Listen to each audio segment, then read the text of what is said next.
সবার সম্মানিত সভাপতি, জাতীয় নেতৃবৃন্দ, সমাগত সচিবৃন্দ, জাতির জাগ্রতানের সাংবাদিক বন্ধুরা, সকলকে জানাচ্ছি বাংলাদেশ কংগ্রেসের পক্ষ থেকে সংগ্রামী শুভেচ্ছা।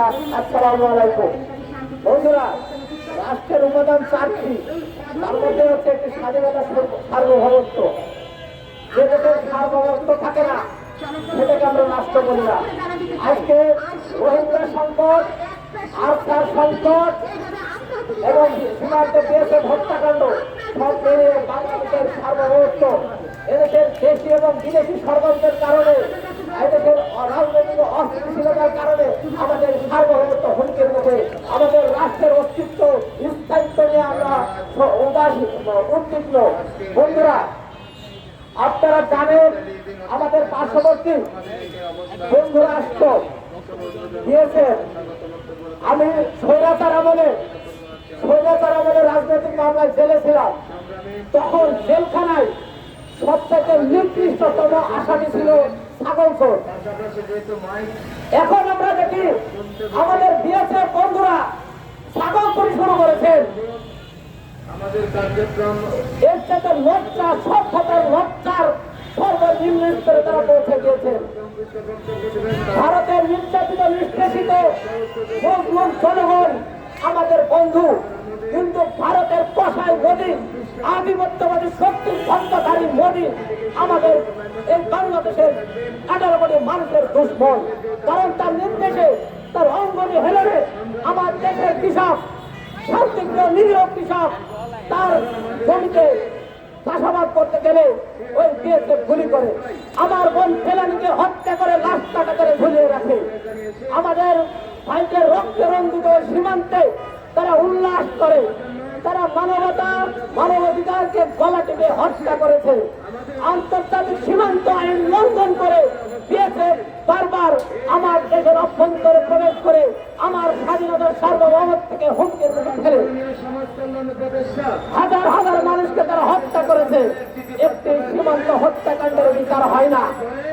আমরা বলতে চাই, আমাদের প্রতি সুন্দর আছে, আমাদের প্রতি শ্রদ্ধা হয়, সেজন্য একই সাথে আমরা কি মনোবাদ করবো। এদেশের কৃষক, শ্রমিক, মেহনতি মানুষ, রাজনীতিবিদ, মজুর, কৃষক, সর্বশ্রেণীর 18 কোটি মানুষকে ঐক্যবদ্ধ হতে হবে। কারণ বাংলাদেশ এমন একটি ক্রান্তিকাল অতিক্রম করছে।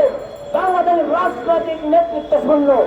এই বাংলাদেশের এই জাতি, আমাদের জাতি এখন নেতৃত্ব শূন্য। এই বাংলাদেশে এখন ফিদেল ক্যাস্ট্রোর মতো একটা বিপ্লবী, একটা মেরুদণ্ড নেতা দরকার। আর এই প্রধান উপদেষ্টা সহ উপদেষ্টা পরিষদে কিন্তু পুতুল, যাদের সম্পর্কে মানুষের কোন আস্থা নেই, ভরসা নেই। আমার ভাই সবুজকে বিএসএফকে হত্যা করেছে। পররাষ্ট্র মন্ত্রণালয়ের উপদেষ্টা সচিবরা, ওই এম্বাসির লোকজন এখন নাকে তেল দিয়ে ঘুমাচ্ছে। তারা কোনো ভয়েস রেজ করতে পারেনি। দেশের অভ্যন্তরে সর্বদলীয় রাজনৈতিক ঐক্য ছাড়া এবং একটি সঠিক রাজনৈতিক নেতৃত্ব ছাড়া সীমান্ত হত্যা বন্ধ করা যাবে না। আর রাজনৈতিক নেতৃত্ব দিয়ে ভারতকে ডিল করতে হবে। সর্বদলীয় ঐক্যমতের ভিত্তিতে আমাদের বাংলাদেশ ডক্ট্রিন রচনা করতে হবে এবং রাজনৈতিক নেতৃত্বের মাধ্যমে সীমান্তর সার্বভৌমত্ব রক্ষার জন্য আমাদের বিশেষ আইন তৈরি করতে হবে। নৌবাহিনী, বিমান বাহিনী, সেনাবাহিনী, পুলিশ, আনসার এবং সীমান্ত এবং পাহাড়ি এলাকায় বসবাসরত দেশপ্রেমিক জনতাকে সাথে নিয়ে বিশেষ টাস্ক ফোর্স বা বিশেষ বাহিনী গঠন করতে হবে, যাতে বিএসএফ যদি উল্টাপাল্টা করে, ওই কষায়ের মতো যদি উল্টাপাল্টা করে, আমরা তার তাৎক্ষণিক জবাব দেওয়ার জন্য প্রস্তুত থাকতে হবে। আপনারা দেখেছেন পাকিস্তান থেকে মোদী লেজ গুটিয়ে পালিয়েছে চীনে, ওই সীমান্তে নমনম করে।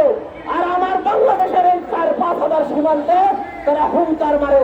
কারণ এদেশের অভ্যন্তরে তাদের দালাল রয়েছে, তাদের এজেন্ট রয়েছে, যারা এদেশের প্রশাসনিক স্তরে, সরকারে, আমলাতন্ত্রে লুকিয়ে আছে ভাইরাস, ব্যাকটেরিয়ার মতো। এই ভাইরাস মুক্ত বাংলাদেশ করতে হলে সীমান্তের সুরক্ষার জন্য আমাদের অর্থের কোনো বিকল্প নাই।